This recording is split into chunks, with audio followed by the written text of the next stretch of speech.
La televisión y algunas series como la popular CSI han acercado al gran público la química forense y en suma a la amplia variedad de métodos químicos que pueden utilizarse para resolver un crimen u otros enigmas.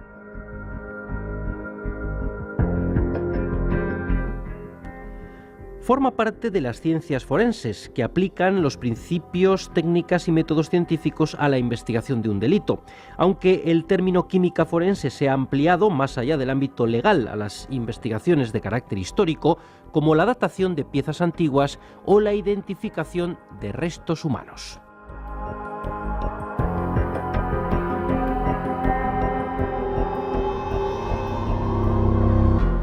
Durante los próximos minutos vamos a profundizar en este apasionante mundo.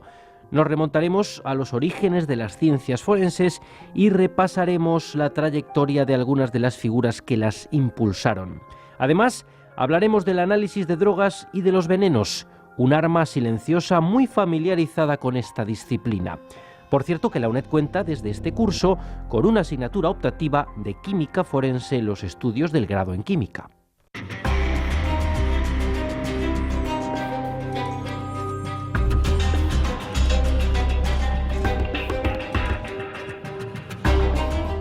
Vamos a hablar de química forense con las profesoras Pilar Cornago, bienvenida. Hola. Y Soledad Esteban, bienvenida también. Hola, muchas gracias. Las dos son profesoras del Departamento de Química Orgánica y Bioorgánica de la Facultad de Ciencias de la UNED. Bien, profesoras, la primera pregunta es quizá obligada. ¿Qué es la química forense y dónde se encuentra ubicada en los estudios de la UNED? Bueno, se trata de una asignatura que ha comenzado a impartirse en el segundo semestre de este curso académico dentro de los estudios del grado en química. Es una materia que tiene un carácter optativo y que tiene 5 créditos de valor. En cuanto a qué es la química forense, pues podríamos decir que forma parte de las ciencias forenses, ciencias que en términos generales aplican los principios, técnicas y métodos científicos a la investigación de un delito. Aunque recientemente también el término forense se ha ampliado y utilizado para referirse a aquellas investigaciones con un significado histórico, estén o no relacionadas con aspectos legales, como pueda ser la datación de cerámicas antiguas o también la identificación de restos humanos. Bueno, pero a propósito de aspectos legales, analicemos el término de forense, porque en general, al oír la palabra forense, pensamos en médicos forenses, en algo asociado a cadáveres, pero veremos que guarda una relación muy estrecha con aspectos legales, aunque a simple vista no lo parezca. Veamos la etimología de forense. Viene del latín forensis, del foro. Y si tenemos en cuenta que en el foro romano se discutía, se debatía públicamente y se celebraban los juicios, entenderemos su relación con los aspectos legales. Pero también las ciencias forenses se conocen muchas veces como criminología. ¿Por qué? Porque se aplican a la investigación criminal, es decir, de crímenes. Pero aquí hay también que matizar este término. ¿Qué es un crimen? En lenguaje común es un delito en que parece que tiene que haber por medio una muerte o un intento de muerte, pero puede tener un sentido más amplio y es referido a delitos de carácter grave. De ahí el término de criminalística y también se habla de la escena del crimen, de brigada criminal, etc. Por otro lado, la ciencia forense es una ciencia multidisciplinar, en la que disciplinas como química, geología, ingeniería, biología, antropología, entomología o psicología, entre otras muchas, tienen su contribución. Sin embargo, debemos destacar que un número elevado de estos científicos forenses son químicos. Podemos decir, entonces, que la química forense es una química analítica aplicada a un contexto legal y que se caracteriza por la variedad y naturaleza de las muestras que son objeto de análisis. Por ejemplo, las fibras, las pinturas, los explosivos, las drogas, el vidrio, los restos de incendio, las armas de fuego o suelos, entre otras. Actualmente, el trabajo de un químico forense se realiza casi siempre en el laboratorio y analiza aquellas evidencias físicas, es decir, los objetos recogidos en la escena del crimen que pueden tener alguna relación con el mismo y siempre, por supuesto, teniendo en cuenta lo que demanda y limita el sistema judicial. Sin embargo, su tarea a veces no termina aquí, ya que tiene que ser también capaz, si así se le requiere, de presentar y defender sus datos y conclusiones en un juicio y de una forma que puedan ser comprendidos además por personas que no suelen ser expertas en este campo. ¿Y cómo surgen las ciencias forenses? Bueno, pues en cuanto al origen de las ciencias forenses, puede afirmarse que en esta ocasión sí guarda una relación con casos de muerte y asesinatos, estudiados en un principio por los médicos forenses. En su historia hay una larguísima cadena con muchas figuras dentro del anonimato. Y como ya conocidos, puede situarse primeramente a Mateu Orfila, español de origen, nacido en Menorca, en Mahón, en 1787, pero nacionalizado francés. Fue médico forense e iniciador del análisis toxicológico, porque se le considera como fundador de la toxicología. Es autor de muchas publicaciones, entre ellas un tratado de venenos. Analizaba los efectos de los tóxicos en los seres vivos, para lo cual en sus experimentos empleaba perros, envenenándolos con distintos tóxicos para analizar los daños que les producían. En su vida alcanzó una popularidad enorme en Francia y en toda Europa, y no solo como médico forense, sino, digamos, como anécdota, por sus grandes dotes como cantante lírico. Tampoco podemos olvidar a Alphonse Bertillon, un policía francés que contribuyó al desarrollo de la antropometría. Técnica esta para la identificación de criminales y que se basaba en medir varias partes del cuerpo y la cabeza, y también en detectar marcas individuales, tatuajes, cicatrices y características personales del sospechoso. Fue utilizada durante casi 2 décadas, hasta que en 1892 se sustituyó por el reconocimiento de huellas dactilares. También está Léon Lattes, un profesor del Instituto de Medicina Forense de la Universidad de Turín, que en 1915 desarrolló un sencillo procedimiento para la determinación del grupo sanguíneo en muestras de sangre seca. O las de Albert Osborne, quien trabajó en el examen de documentos, siendo este el responsable de que fueran aceptados como pruebas científicas en un juicio. Y en cuanto a los laboratorios forenses, se considera como el primero al Laboratorio de Criminalística de Lyon, fundado en 1910 por uno de los pioneros de esta ciencia, Edmond Locard. Fue un famoso criminalista al que se le llamó en su tiempo el Sherlock Holmes francés. Estudió Derecho y Medicina en la Universidad de Lyon, donde comenzó a trabajar como ayudante del doctor Alexandre Lacastagne, profesor de Medicina Forense y al que por su parte se considera iniciador de esta disciplina.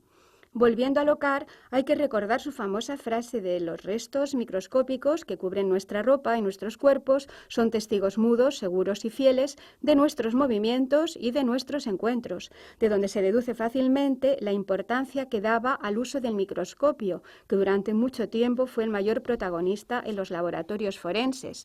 Hoy en día se sigue empleando y en muy diversos tipos, pero ha sido desbancado por otros aparatos que son mucho más sofisticados y que proporcionan mayor información. También en la literatura podemos ver la presencia de la ciencia forense. Baste recordar a Sherlock Holmes, un detective inglés inteligente y hábil observador, personaje ficticio creado a finales del siglo XIX por Sir Arthur Conan Doyle, al que describe como un estudiante universitario, probablemente en Oxford y Cambridge, donde cursa diferentes asignaturas y principalmente la química.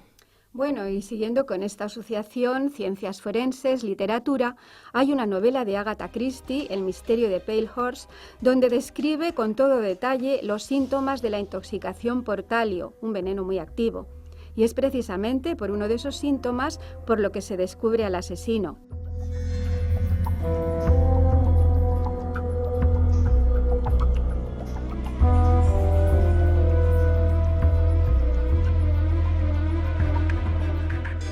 Bien, profesoras, ¿y podrían hablar de alguna cuestión referente a contenidos concretos de esta asignatura? Con una idea que tenemos ya de a qué se dedica la ciencia forense y también la química, vamos a tratar ahora algunos temas más concretos del trabajo de un químico forense, como son las drogas de abuso y los venenos. Vamos a comenzar con el significado de lo que es droga de abuso. ¿Qué se entiende por droga de abuso? Pues existen varias definiciones y podemos decir que drogas de abuso, o lo que coloquialmente se entiende o denomina simplemente como droga, son sustancias de uso no médico con efectos psicoactivos, es decir, sustancias capaces de producir cambios en la percepción, el estado de ánimo y el comportamiento del individuo que las consume. También, y desde un punto de vista forense, podríamos definirlas como aquellas sustancias que están sujetas a un control nacional o internacional y cuya posesión o consumo están prohibidos por la ley. Se trata, pues, de un grupo de sustancias que son muy diferentes en cuanto a estructura, propiedades, origen y formas de presentación y administración, lo que permite clasificarlas de distintos modos en base al criterio que se elija. Por ejemplo, y en función del uso que se les va a dar, podríamos distinguir entre las Human Performance o de mejora personal, por ejemplo el alcohol, un depresor del sistema nervioso central, que inicialmente cuando se consume conduce a estados de euforia y desinhibición. También están entre ellas los esteroides anabolizantes, sustancias que potencian el desarrollo muscular, como por ejemplo la nandrolona, sustancia con la que se relacionó a un nadador español de largas distancias en un control antidopaje durante una competición que se celebró en Brasil. Las predadoras de violación, que consumidas junto con alcohol y a veces de forma involuntaria, pueden llevar a estados de amnesia, desorientación e inconsciencia. Entre ellas podemos citar a la ketamina, es un agente anestésico y que se conoce en la calle con nombres como Kit Kat o Special K. Esta droga apareció en uno de los episodios de la serie televisiva Expediente X, cuando el agente Mulder es drogado con esta sustancia en un intento por recobrar recuerdos perdidos. También entre ellas está el Rohypnol o flunitrazepam, que es una diazepina y que ha saltado muchas veces a los medios de comunicación en relación con denuncias producidas por abusos sexuales. Finalmente están las de club o recreativas, que son drogas que circulan durante festivales y también en las discotecas. ¿Qué aspectos cabría resaltar en el análisis de drogas? Bueno, en primer lugar, decir que el análisis de drogas, y debido al aumento en su consumo, es una de las áreas de trabajo más importantes en la química forense, junto con el análisis de los explosivos. Por otro lado, tampoco hay que olvidar que la mayor parte de las veces estas sustancias son adquiridas de forma ilícita, por lo que no existen controles de calidad gubernamentales que aseguren su calidad, lo que hace que tanto su origen como los aditivos que las acompañan sean muchas veces desconocidos, dificultando así el trabajo en su identificación. Dicho esto, podemos contemplar dos aspectos diferenciados en la identificación de estas drogas. Uno, el análisis de evidencias biológicas, que se refiere a la búsqueda de estas sustancias una vez que han sido ingeridas, bien en individuos vivos o que han fallecido mediante la realización de una autopsia. Mientras que el otro, que quizá esté más íntimamente relacionado con el trabajo de un químico, consiste en el análisis de evidencias físicas, es decir, en el análisis directo de la sustancia que se incauta. El análisis de estas evidencias físicas permitirá conocer de esta forma de qué droga estamos hablando, así como del grado de pureza, mediante la determinación de la posible existencia de adulterantes, diluyentes o impurezas que la acompañen, lo que va a dar a su vez una pista del origen geográfico y del método de síntesis o de extracción que han sido utilizados. Y una vez que la droga llega al laboratorio, ¿cuál es el protocolo que se sigue para su identificación? Bueno, pues en primer lugar, cuando llega se realiza un examen de sus características físicas, es decir, se ve su color, el aspecto que presenta y también el tamaño de partícula. Y a continuación se procede a su análisis químico mediante la realización primero de unos test de barrido o screening, entre los que podemos destacar los test de color, que se realizan con unos kits comerciales, los de estructura microcristalina, la cromatografía en capa fina y también la espectroscopía ultravioleta. Estos métodos no son concluyentes, pero sí permiten reducir el número de compuestos posibles a un número más pequeño y manejable. Y finalmente se utilizan ya técnicas de discriminación o de confirmación, que son más sofisticadas y caras que las anteriores, y que ya permiten, porque son capaces de confirmar de forma más concluyente la identidad de la sustancia.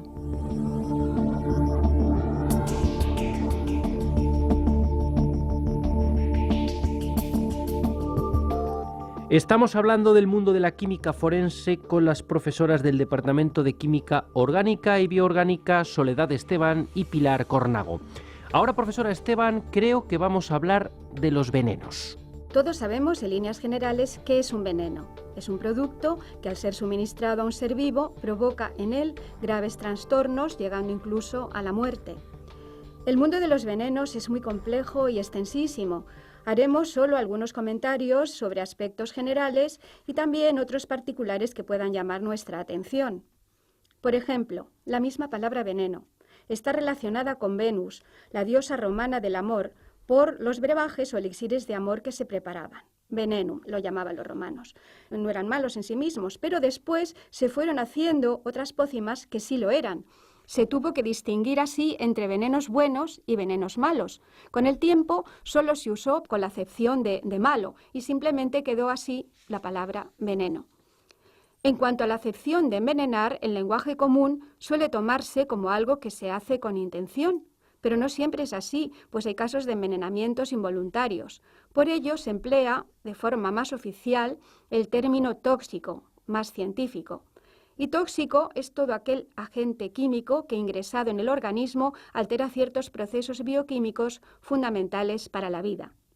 Se estudian a través de la toxicología forense en nuestro caso, que es una ciencia también multidisciplinar. El médico patólogo tiene que estar trabajando junto al analista químico.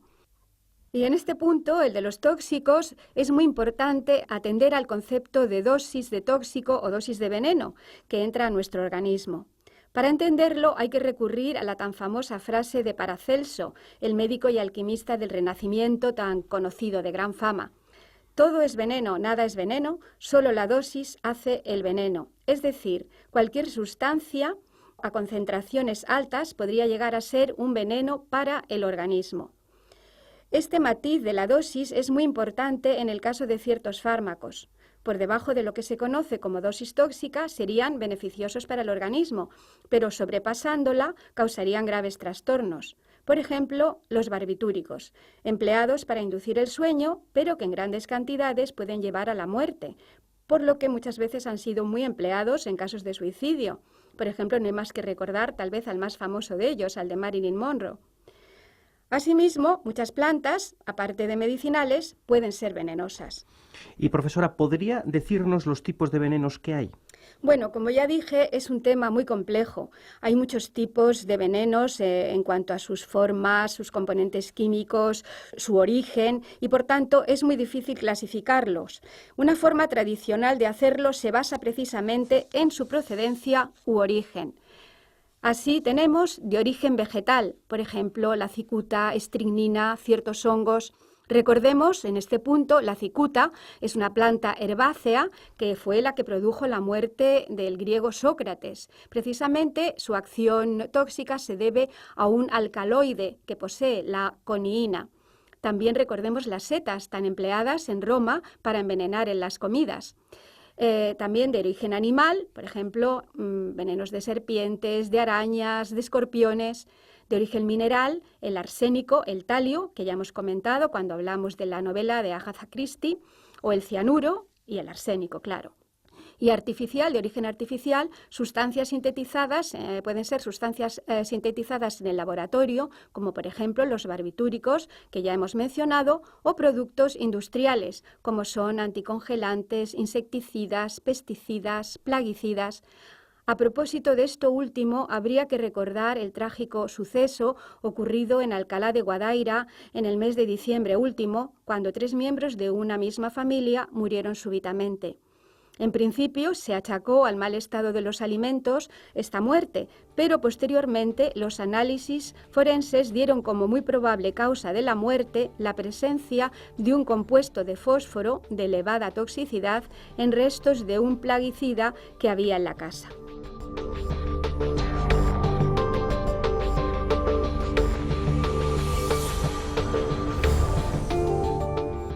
Bien, hemos hablado de una serie de venenos.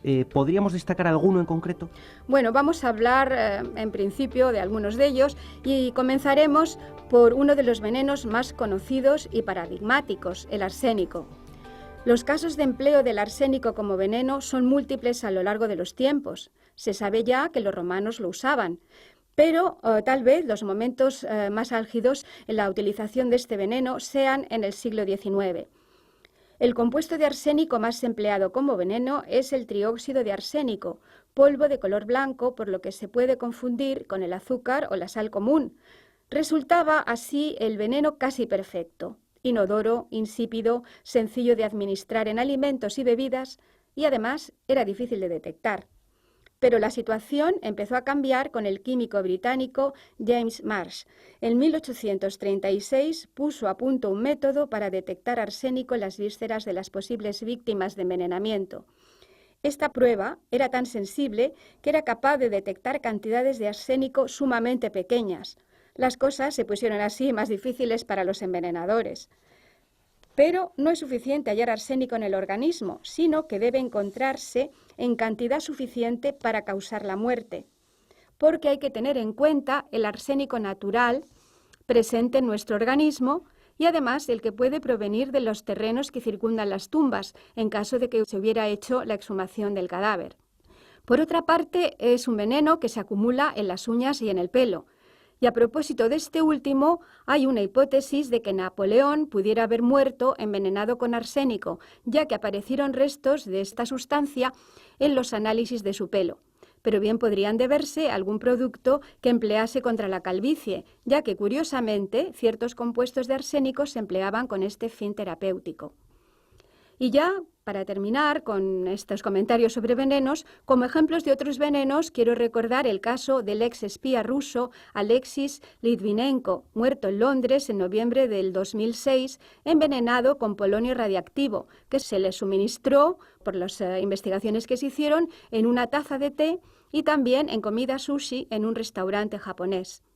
Por otra parte, algunos análisis forenses de los restos del líder palestino realizados del líder palestino Yasser Arafat, que se han realizado últimamente, parecen revelar que también murió a causa de un envenenamiento con polonio radiactivo, aunque creo que esto último no está muy confirmado.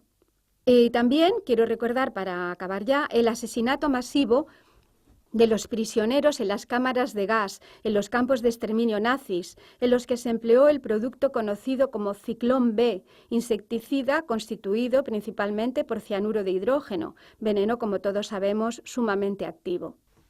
Bien, profesoras, ¿podrían hablarnos del resto de temas que conforman esta asignatura de química forense? Bueno, pues comentaremos el programa de esta asignatura, aunque en líneas generales, ¿no? Aparte del comienzo con una introducción en la que se incluyen los antecedentes históricos y los aspectos generales de la química forense, en un capítulo posterior se le dedica completamente al estudio de las técnicas analíticas en química forense. Y así se hace una descripción, aparte de los ensayos químicos, sobre todo de las técnicas instrumentales de análisis, en la que se hace una descripción de sus aplicaciones en ciencias forenses, en criminología, y también de los aparatos correspondientes que, como dijimos, son muy sofisticados y proporcionan una amplia información que los métodos más antiguos en ciencia forense. También hay otros capítulos, por ejemplo, el dedicado a vidrios, a fibras, que, bueno, este, por ejemplo, es también muy importante porque pues en casos de asesinato las fibras siempre van unidas a algo, y también muchas veces en el caso de atentados sexuales, las fibras siempre también quedan adheridas al agresor, con lo que se puede muchas veces, por estos análisis, llegar a deducir si es una persona implicada o no en el hecho. También hay otro que está dedicado a explosivos e incendios, por ejemplo, cómo se toman las muestras cuando uno va al incendio, para ver deducir si ha sido un incendio provocado o ha sido un incendio natural. Y los explosivos, se hace una clasificación de los explosivos y también se habla algo de los explosivos más utilizados en los ataques terroristas. Este tema, como ya hemos comentado, es también muy importante ahora mismo en los laboratorios forenses debido al aumento y la escalada que ha habido de actos terroristas. Bien, y ya para ir concluyendo, ¿alguna recomendación adicional a los alumnos que cursan esta asignatura? Bueno, aparte de decir que también hay otros capítulos en los que se estudian, por ejemplo, papel y tintas para el estudio de documentos, muy interesante, sobre todo en el análisis de dinero en billetes falsos, un análisis de pinturas importante, por ejemplo, en el estudio de accidentes de coche, y también el estudio de restos biológicos como sangre, semen, saliva, en los que se incluye una serie de técnicas analíticas y sobre todo el estudio de ADN, para terminar empezar con el programa, pues hay que recomendar a los alumnos que se acostumbren a utilizar el curso virtual y los documentos que allí se han incluido, como son las guías de estudio, tanto la guía 1 y sobre todo la guía 2.